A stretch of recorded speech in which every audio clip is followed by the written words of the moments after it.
news. What's made police officers in Sussex angry this week? Oh, this is fantastic. There is a leaflet out telling them how to wear their uniform. Genuinely true, this. Apparently they've been told you've got to put your socks in and tuck your shirt in and then you'll catch the paddies. This is... It implies there are policemen in West Sussex walking around like this. We're going to get the bad man. Any second now, we're going to get the bad man, you know? I think it's great. I think we should do more patronising leaflets for them, you know? Wouldn't that be great? Left leg, then right leg. Yeah. Then left leg. Quicker if he's running away from you. But wouldn't that be great if it's really patronising? Going undercover does not mean turning up with a duvet on your head. This is how it was reported in Metro. These are the photographs they showed. My favourite bit is your utility belt should only contain items issued by the Force. Lightsaber. A lightsaber, basically. Yeah, a lightsaber. Only a lightsaber. Oh, that'd be great if you just had a tiny Yoda. Wouldn't that be wonderful? Actually, that sounds like a euphemism for a penis. I have one. What else are they keeping in the utility belt? What else are they doing? Mace. Oh, I got some breath mints and some lube. Mind you, lube be useful enough. I can get you out of the crash car, but you will smell of sexy cherry for a while. It's also saying the correct way to be a policeman is to be 2/3 of the size. Budget costs you. Yeah, smaller policeman, Yeah. easier to dress. I know that your PPV, which I think is personal protection vest, I think it's like the anti-stab vest, must be worn over your shirt. Now, I can see what the problem is here, because I'd imagine lots of them wore them under the shirt, so that people go, "Oh my God, you've been stabbed," and they go, "No!"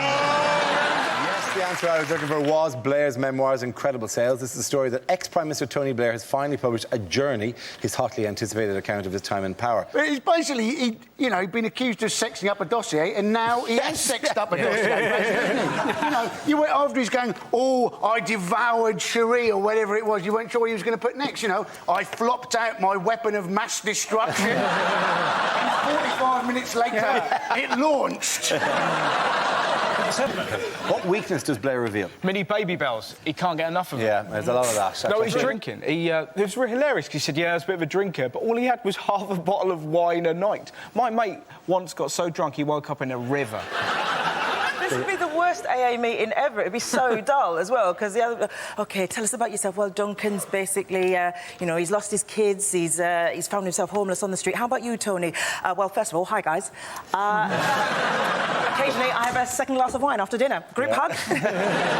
Although, in fairness, his drinking did lead to invading a country. Yeah, which makes the UN the international equivalent of a woman in a car park going, "Leave him, Tarek, he's nowhere there!" The UN made him the Middle East peace envoy after he'd started 2 wars in the Middle East.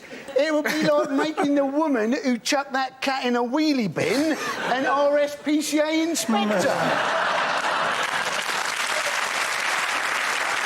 As Prime Ministers go, it's nothing, isn't it? No, it isn't. Churchill used to have a bottle of champagne for lunch, have another one apparently in the evening, have 3 scotches, 2 brandies and a highball.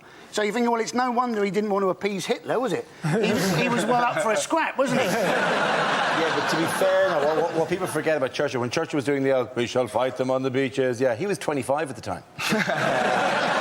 That lifestyle, he died at 32. That lifestyle really... Yeah. I'm surprised he didn't go, "Oh, we're going to fight them on the beaches and we'll fight them in the pubs, outside the pubs, in the kebab shops." If they look at our women, we'll twat them there. We're at the late-night garage and we want more fags. Churchill, that he said later in life his greatest regret was never winning the Second World War. Didn't remember a thing. He also, let's be honest, he looked quite like you. And you are... As an insult. Say it in... No, he did. I'd say that as a compliment. Yeah, Try the... you would take it as a compliment. Yeah. He was a "We will big fight round them on man. the beaches." Yeah. Say that. "We will fight them on the beaches." That sound like the Churchill dog.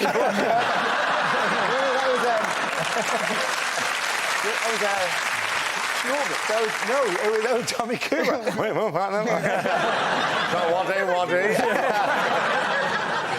Tommy Cooper. Not Tommy Cooper. I don't know who that is, but I think they've usually got a carer with them. Say this. Never in the field of human conflict. I'm not doing Churchill impersonations for you. Do it sexy. Do sexy Churchill. Sexy Churchill. "I will fight you on the beach."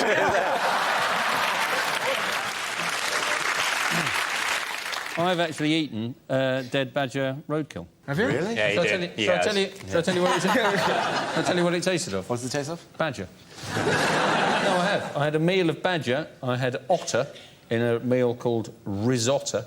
And I had blackbird rather, in a pie. Oh, It was really nice. Is this when you were working in nursery rhymes? Yes. Yeah, no, I did for a programme. I think What programme was that? Let's make you eat weird shit.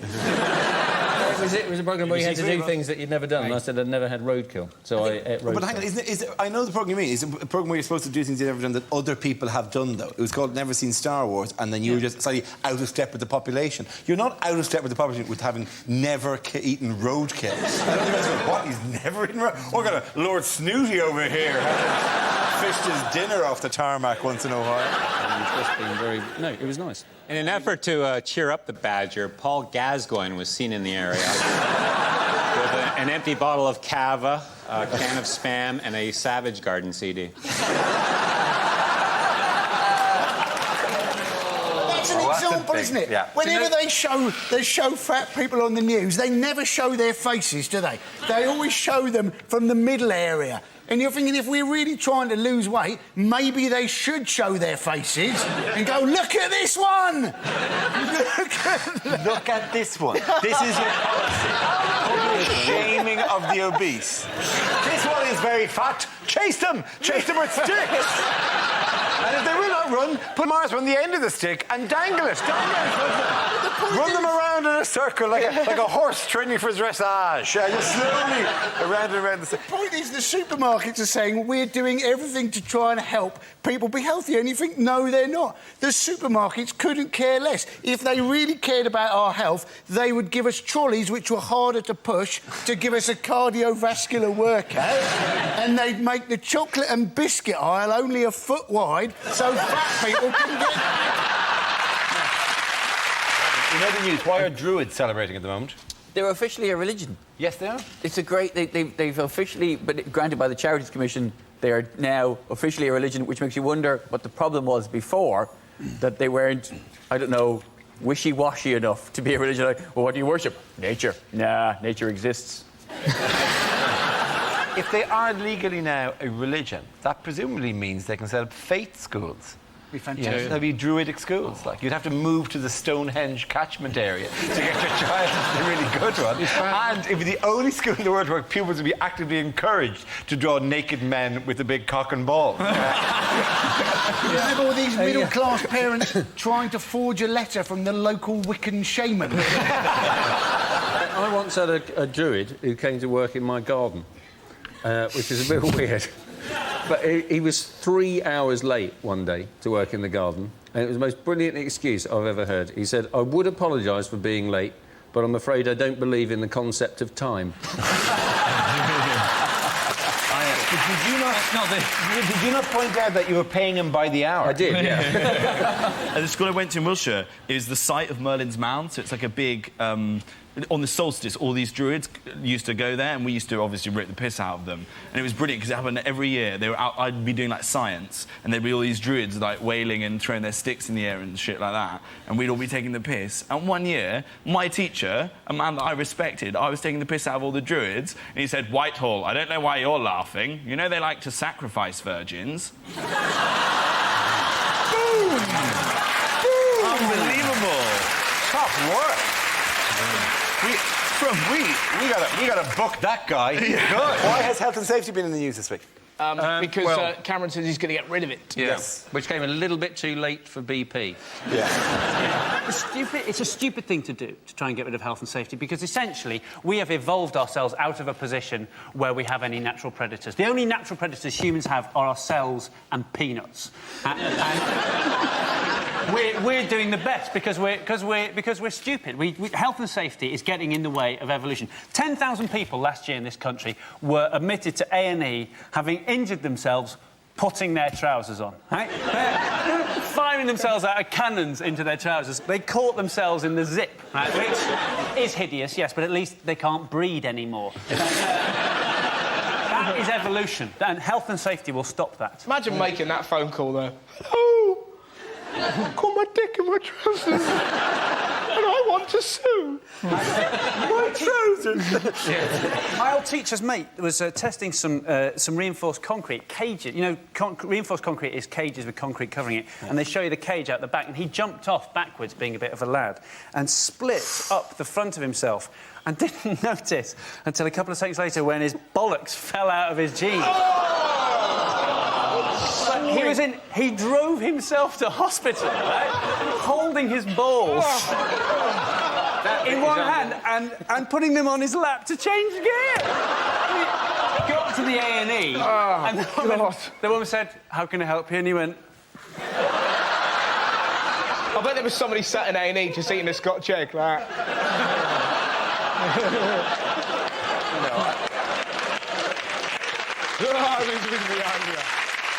I bet there's somebody in the A&E with a slightly hurt elbow going, I'm going to be longer than I thought now.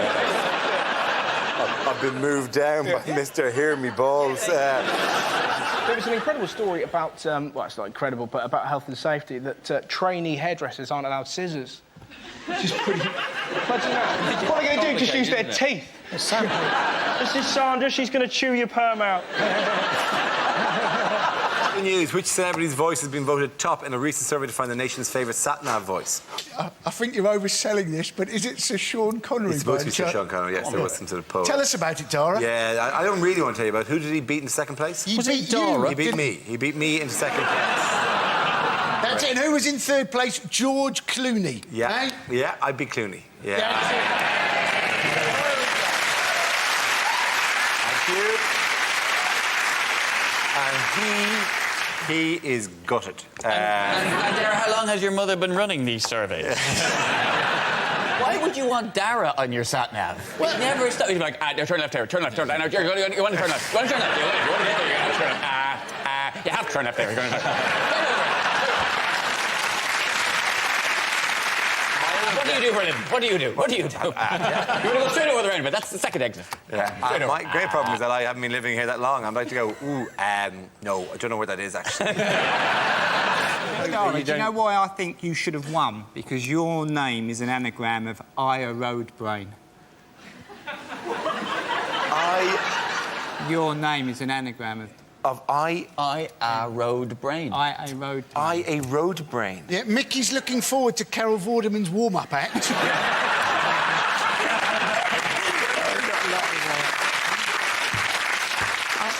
You know, I've not got a lot on at the moment.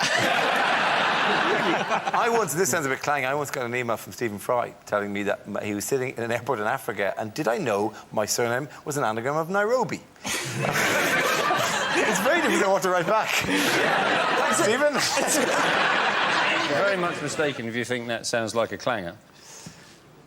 That sounds like a clanger. OK, thank you.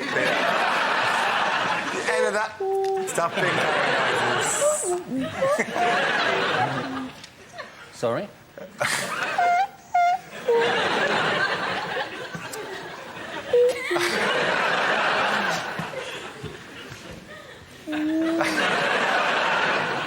Where's the soup dragon?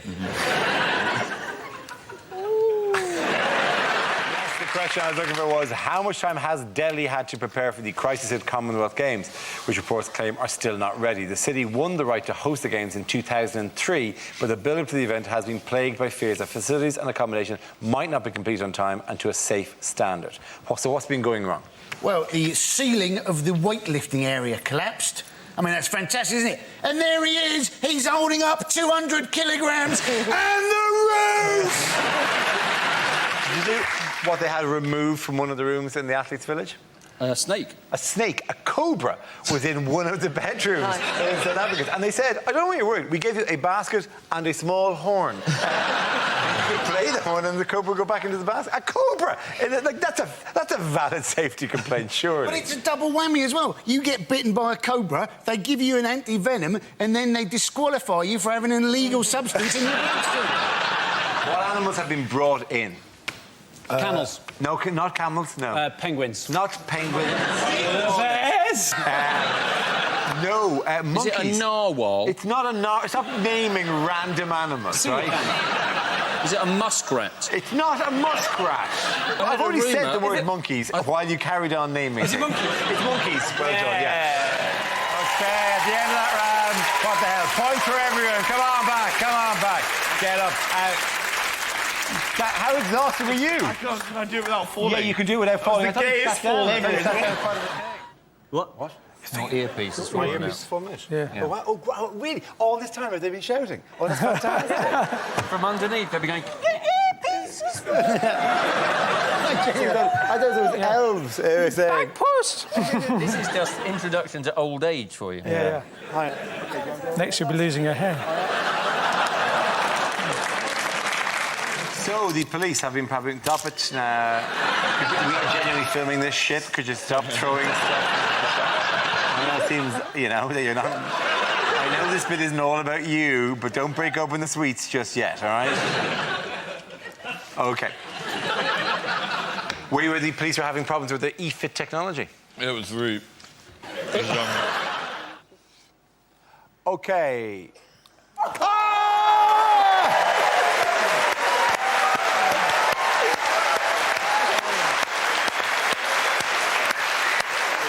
Half of the performers weren't eating bananas. Hey, with the monkeys. Yeah. So, seriously, you'd like the bananas to pause just for a second? Yeah. OK. Have a special banana shell. Jared, we'll get a banana. Oh, we'll get you some grapes. What greengrocers are we fucking turning into here? Sorry. My mouth. Oh. Get it fucking down. Don't fucking hug me. Come on. No Russell Howard tonight, as he's off working on the next series of his own show for the BBC Three. But we start with a round called If This Is the Answer, What Is the Question? You said the BBC Three. Shut up. You did say the BBC Three. Shut up. I'd like to get out of here at some stage Well, tonight. maybe you shouldn't have fucked it up then. Shut up. Maybe you should have said Nobody either the spotted BBC or BBC Three. I no call one it- says the BBC Three. I call it the BBC Three, right? I say... Are you a big fan of the Oasis? He's going to be shit as a sat-nav, isn't he? Yeah. Turn the right. I touched the mic. They told me off before for touching the mic, so you'll... She told you off for touching Mike. No. It's all wonky. Sorry, I just don't want to ruin everything. That has made all the difference. Yeah, that's better. I'm done. Sorry, Hugh.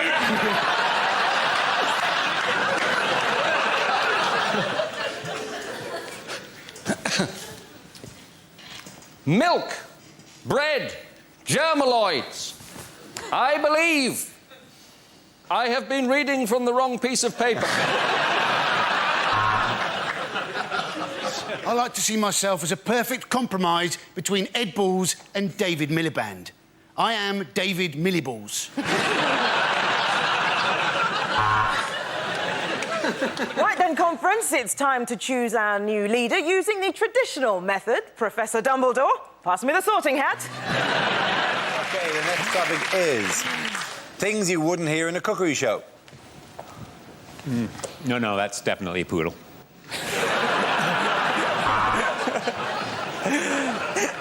Today, I brought along chicken tonight, but I'm going to have it tomorrow. Smash the system. So finally, just pour on the milk, and there you have it. Cereal.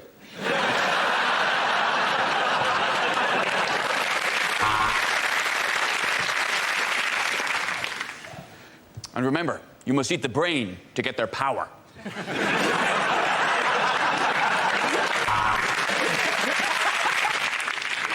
A lot of people recommend washing your hands after handling raw meat, but it's just as easy to let a dog lick them or to wipe them on a relative.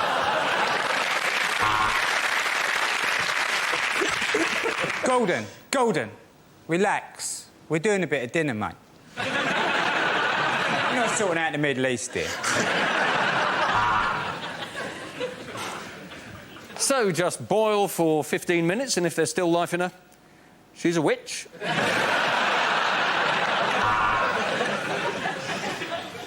Welcome to It's Late and There's Not Much Left in the Fridge. Today, we're going to be making onion double cream banana pasta ketchup.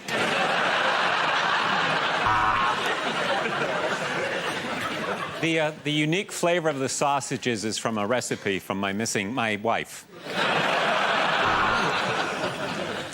Sir, if you want to give your bar snacks that genuine pub feeling, why not sprinkle them with urine? I'm Jamie Oliver, and in my new series, I'm going to be travelling the length and breadth of the UK in a VW camper. Welcome to Cock O'Van.